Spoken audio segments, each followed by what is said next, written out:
I'm socked in here tighter than a frog's butt in a watermelon seed fight.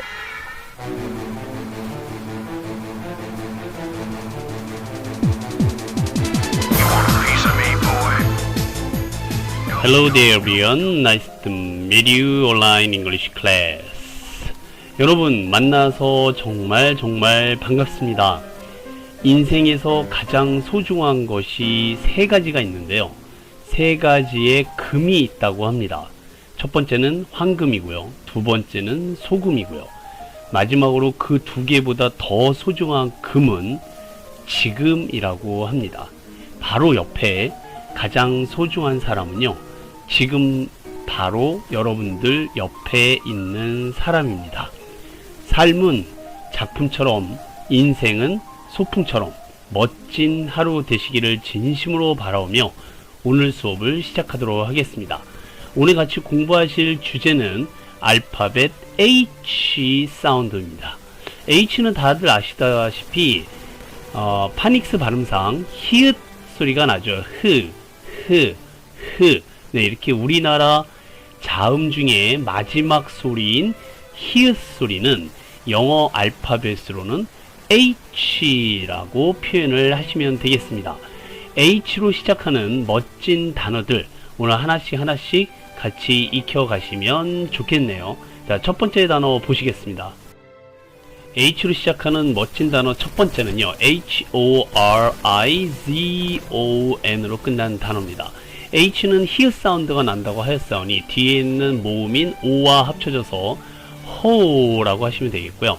R 사운드인 리을과 뒤에 있는 I가 합쳐져서 리라고 읽으시면 좋은데, 이 단어가 영어가 아니라요, 라틴어가 그대로 지금까지 내려온 단어라서 이 I 발음이요, 이 단어에서는 그대로 I 사운드가 살아 있습니다.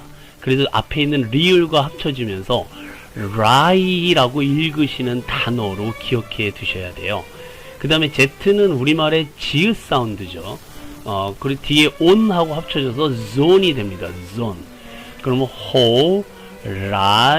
horizon이라고 읽으시는데, 미국 사람들이 혀를 많이 구부리고 빠르게 발음을 하는 습성이 있기 때문에 그 소리를 그대로 한글로 써드리면 이렇게 됩니다. horizon. 네, 뭐 존이라고 하셔도 좋고요, 전이라고 읽으셔도 좋긴 한데 약간 혀를 꼬부리는 소리이기 때문에 정확하게 써드린다는 것 자체가 좀 불가능한 상태에서 그나마 이제 사람들이 많이 쓰는 한글이 horizon입니다. horizon. 뭐 불편하시거나 그러면 horizon이라고 하셔도 좋고요, horizon 하셔도 상관없습니다. 자, 한번 읽어볼까요? horizon. 네, 이 단어는 수평선, 지평선이라는 뜻입니다. 네, 수평선과 지평선은 같은 뜻이에요. 이 숫자는 물 숫자를 쓰는 경우죠. 그래서 물과 맞닿은, 하늘과 물이 맞닿은 곳을 수평선, 또 땅과 하늘이 맞닿은 곳을 지평선, 같은 단어로 많이 씁니다. 그 두 개의 의미를 가진 단어가 바로 horizon입니다. horizon은요, 이 말씀드렸듯이 수평선과 지평선을 함께 일컫는 말이고요. 라틴어 또는 히라버로는 한계, 한정이란 뜻을 가진 것이 어원이 되겠습니다. 다가갈 수 없는 곳과 그럴 수 없는 곳의 경계가 바로 horizon입니다. 옛날에는 갈 수가 없었던 곳이죠. 저 horizon 건너편에는 도대체 무엇이 있을까라는 것이 인간의 궁금증 중에 하나였었습니다. 수평선은 물과 하늘이 만나는 선이잖아요. 천정과 직각을 이룹니다. 지평선은 땅의 끝과 하늘이 만나는 선을 말하거든요. 근데 사실은 그렇게 보일 뿐이지 실제로 하늘과 만나는 건 아니겠죠.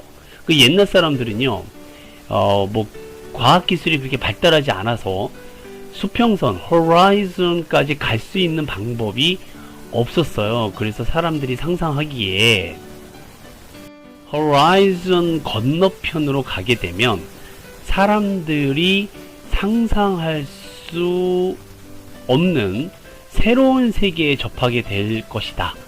네, 그거를 뭐라고 그러냐면요, 이상향이라고 하는데요. 그 이상향, 그러니까 종교를 갖고 계신 분들은 천국, 천당, 네, 뭐 그런 이 사람 걱정 근심이 없는 모든 것이 완벽한 곳, 네, 그런 곳이 있을 거라고 사람들이 생각을 했었어요. 그래서 그런 곳을 뭐라고 그러냐면 UTOPIA라고 하고요, 유토피아라고 불렀습니다. 네, 어느 이제 유명한 소설가의 책에 나오는 세상을 유토피아라고 하는데요. 여기에는 사람이 걱정과 근심과 질병이 하나도 없고요. 모든 사람들이 영원히 행복하게 살 수 있는 곳이라고 생각을 했습니다. 여기를 가려면 horizon을 건너가야 된다라고 생각을 했다라는 거예요. 네, 그래서 지금이야 뭐 우리는 이 지구가 둥글고 그리고 이제 가봤자 또 바다고 또 땅이고 뭐 그렇게 다들 알고 계시지만 옛날에는 그게 이제 어려웠다 이겁니다. 그래서 horizon 그러면 보다 낭만적으로 생각하시는 게 좋으실 것 같아요. 네, 그래서 아주 멋진 단어입니다. horizon이라는 단어를 어린아이들한테, 미국 어린아이들한테 가르쳐 주잖아요. 그런 눈이 반짝반짝반짝 빛나면서 와우, it's cool, it's wonderful 뭐 이렇게 얘기를 합니다. 굉장히 멋진 단어입니다. 그래서 우리가 지금까지 수평선과 지평선이 뭔지 모르셨다면 영어로 반드시 표현할 줄도 아셨으면 좋겠습니다. 자, 읽어볼까요? horizon, horizon 무슨 뜻이요? 수평선, 지평선. 네, 꼭 기억하셔야 될 첫 번째 멋진 단어였습니다. 자, H로 시작하는 두 번째 단어 보고 계십니다. HERITHE로 끝났습니다. 네, 그러면 H와 E는 해라고 읽으시는 거죠.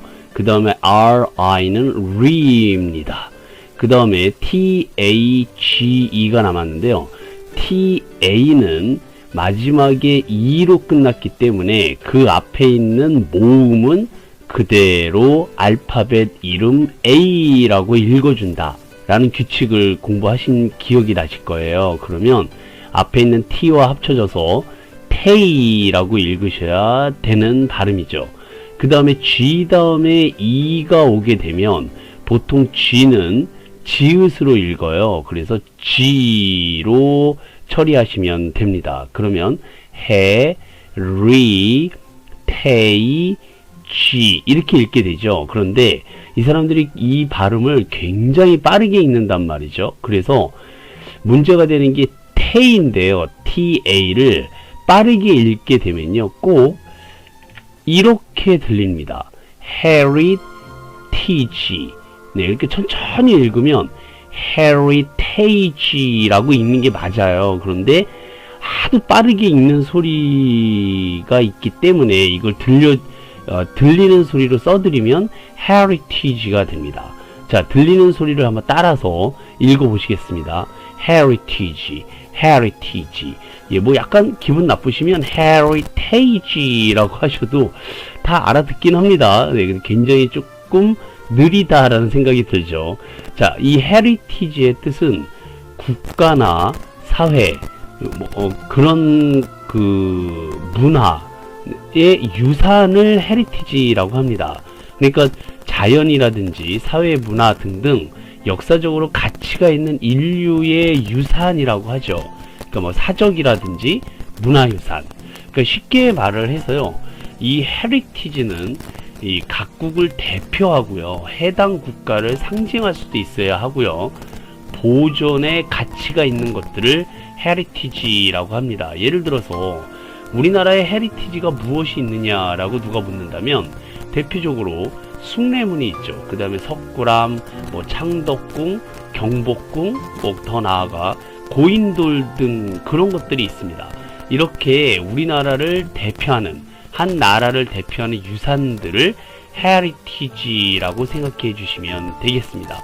굉장히 중요한 말이고요. 네, 이 단어가 요즘은 마케팅에도 활용되고 있다고 해요. 복고풍이죠, 복고풍. 네, 오래전에 그 썼던 여러 가지 그 잘 팔렸던 물건들을 다시 지금 내놓아서 광고나 홍보를 통해서 사람들의 옛 추억을 회상하게 하는 마케팅을 또 헤리티지 마케팅이라고 합니다. 네, 그런 식으로 야, 저게 어느 시대 때 제품이냐, 저게 다시 나오고 있어? 그러면 헤리티지 마케팅을 하고 있다라고 생각하시면 좋으실 것 같습니다. 네, 헤리티지, 그러니까 뭐 재산을 물려줬다라든지 그런 유산이란 단어하고는 다릅니다.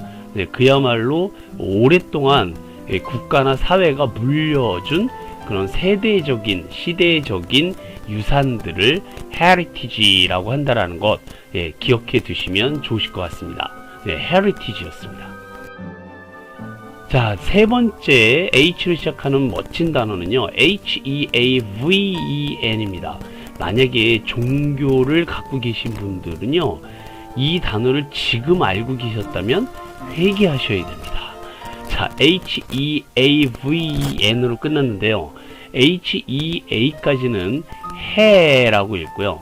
VE는 분이라고 읽는 특이한 발음을 가진 단어입니다. 네, 이 단어를 헤아벤 이렇게 읽으시면 안 되는 이유가 이 단어가 라틴어에서 왔기 때문이거든요. 그래서 라틴어 발음이 그대로 전승되어 왔기 때문에 heaven이라고 읽으시면 되겠습니다. heaven은요, 천국이나 천당, 하늘나라를 얘기를 해요. 네, 그래서 이런 그 heaven 같은 경우는 신이나 신, 조물주, 뭐 기독교나 뭐 카톨릭 같은 경우는 뭐 하나님, 불교를 다니시는 분들은 부처님, 또는 이제 우리나라의 전통적으로 따지면 뭐 옥황상제, 뭐 염라대왕, 네, 이런 분들이 계신 곳이고요. 이 천사들이라든지 성인들의 거처를 얘기를 하죠. 물론 이 세상에서는 찾을 수 없는 가장 크고 지극한 행복을 누리는 삶이 존재하는 곳을 우리는 heaven이라고 합니다. 네, 정말 멋진 곳이죠, 그쵸? 그러니까 이런 단어를 알고 계셔야 되는 이유 중에 하나도, 모든 인간은 어쨌든 네, 죽어서 다른 세상으로 갑니다. 미슈니까. 네, 그랬을 때 네, 우리가 보통 얘기하는 아주 이상적인 곳을 heaven이라고 해요. 근데 그 SKY라고 하는 sky라는 단어 많이 들어보셨을 거예요. 이 단어하고는 의미가 완전히 다릅니다. 네, heaven은 그야말로 그 사람들도 살고 건물도 있고 뭐 신도 있고 천사도 있고 그런 곳인데, 스카이는요 그냥 비행기 타고 가면 되는 곳입니다. 우리가 눈으로 볼 수 있는 곳을 스카이라고 해요. 물리적인 곳이죠. 네, 그래서 스카이만 알고 계셨다면 네, 이상적이고 추상적인 천국이라는 heaven도 꼭 알아두셔야 돼요. 자, 그렇다면요, heaven이 천국이라면 반대말은 뭘까요? heaven의 반대말은 네, 지옥이죠, 그쵸? 자, 지옥을 영어로 HELL을 쓰고 hell이라고 읽으시면 됩니다. 간단하죠, 지옥은. 근데 같은 H로 시작하는 단어라서 두 가지를 함께 같이 기억해 두시면 되겠습니다. hell은요, 이 염라대왕이 사는 곳이다, 뭐 이렇게 얘기를 해요. 이 기독교나 천주교에서는 그냥 지옥이라고 얘기를 하고, 거기를 다스리는 존재는 뭐 악마다 뭐 이렇게 얘기를 하는데, 우리는 보통 이야기거리로 염라대왕이 사는 곳, 네, 그러면 이제 해분에는 누가 살아요? 네, 옥황상제님이 사시죠, 그쵸? 자, 그 어떤 남자가요 죽어서 해분에 갔다고 해요. 근데 얼마나 평소에 잘못 살았던지 자기 발로 지옥을 찾아갔다고 합니다. 근데 지옥문 앞에 가보니까 공사 중이라는 팻말이 써 있는 거예요. 네, 그래서 투덜거리면서 돌아서다가 궁금해가지고 염라대왕을 만나가지고 이유를 물어봤답니다. 근데 염라대왕이 말하기를, 한국 사람들 때문에 지옥을 다시 고치고 있느니라. 한국 사람들이 어찌나 찜질방이나 불가마를 많이 다녔는지 지옥불 정도에는 끄떡도 안 해. 오히려 따뜻하다 시원하다 뭐 이래가지고 지옥이 생긴 이래 처음으로 개보수 공사를 하고 있느니라 온도를 훨씬 더 높이기 위해서 뭐 그랬다고 그래요. 그래서 이 남자가요 진로를 틀어가지고 천국 해븐으로 갔다고 합니다. 근데 그곳 천국도 공사 중이었다고 그래요. 그래서 옥황상제님을 만나서 왜 천국도 공사 중이에요? 라고 물어봤더니 이 옥황상제가 전국도 한국 사람들 때문에 공사 중이니라 너무나 얼굴을 뜯어 고치고 성형수술을 해댔는지 본인 여부를 확인하는데 시간이 걸려서 자동인식 시스템을 깔고 있는 중이니라. 네, 그랬다고 합니다. 네, heaven과 hell을 기억하시라는 뜻에서 네, 우스갯소리를 말씀드렸고요. 한 가지 이제 생각나는 이야기가 있는데, 교회에서요, 이제 교회학교 이제 선생님이, 유치원 선생님이, 여러분, 하늘나라에 가려면 우리가 어떻게 해야 될까요? 이렇게 물어봤대요. 그랬더니 유치원 아이 하나가 뭐라 그런지 아십니까? 선생님이 죽어야 돼요. 이랬답니다. 네, 자. 네, 맞는 말이죠. 그쵸? 자, heaven이나 hell에 가려면 우리는 일단 죽어야지 됩니다. 그죠? 네, 그러고 싶은 분이 별로 없을 것 같은데. 자, 어쨌든 heaven, 네, heaven이라는 말을 꼭 잘 기억해 두셨으면 좋겠습니다.